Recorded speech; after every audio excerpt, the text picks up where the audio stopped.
وہ خزائن جو ہزاروں سال سے مدفون تھے، اب میں دیتا ہوں اگر کوئی ملے امیدوار، کوئی ملے امیدوار۔ اعوذ باللہ من الشیطان الرجیم، بسم اللہ الرحمن الرحیم۔ معزز ناظرین، السلام علیکم ورحمۃ اللہ وبرکاتہ۔ آج حضرت خلیفۃ المسیح ثانی رضی اللہ تعالی عنہ کی معرکۃ الاعلیٰ کتاب 10 دلائل ہستی باری تعالیٰ کا تعارف پیش کیا جائے گا۔ موجودہ دور میں سائنس ہر چیز کی بنیاد مشاہدات پر رکھتی ہے۔ اسی بات کو بنیاد بنا کر دہریہ یعنی خدا تعالیٰ کے وجود کا انکار کرنے والے یہ مطالبہ کرتے ہیں، اگر خدا موجود ہے تو ہمیں دکھاؤ۔ علوم ظاہری و باطنی سے پر حضرت خلیفۃ المسیح ثانی المصلح الموعود رضی اللہ تعالی عنہ نے 1913 میں شائع ہونے والے اس ٹریکٹ یعنی 10 دلائل ہستی باری تعالیٰ میں قرآن کریم سے انتہائی مدلل لیکن عام فہم انداز میں اللہ تعالیٰ کی ہستی کے مؤثر 10 دلائل پیش فرمائے۔ دہریوں کا پہلا سوال یہ ہے، اگر خدا ہمیں دکھا دو تو ہم مان لیتے ہیں۔ اس سوال کے جواب میں حضور رضی اللہ تعالیٰ عنہ فرماتے ہیں کہ انسان مختلف چیزوں کو مختلف حواس سے پہچانتا ہے۔ کسی چیز کو دیکھ کر، کسی کو چھو کر، کسی کو سونگھ کر، کسی کو سن کر اور کسی کو چکھ کر۔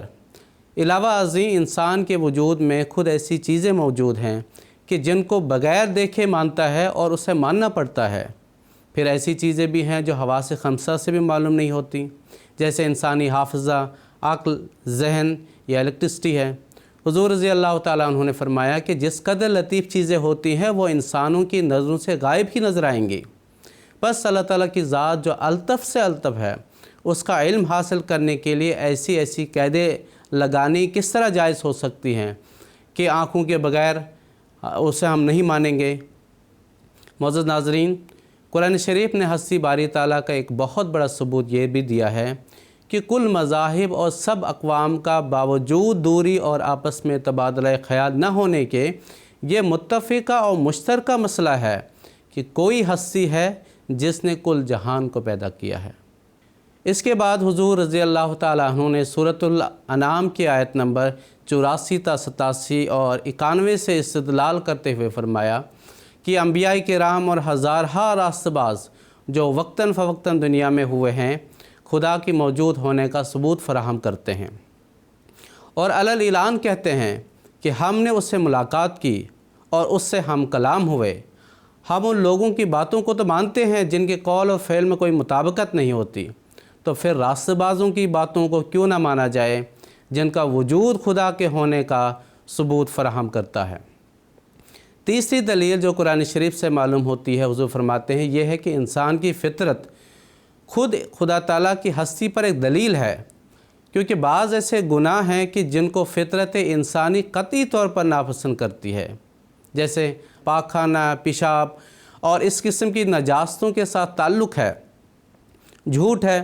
یہ سب ایسی چیزیں ہیں جن سے ایک دہریہ بھی پرہیز کرتا ہے۔ پس نیکی بدی کا احساس خود خدا کی ہستی کی زبردست دلیل ہے۔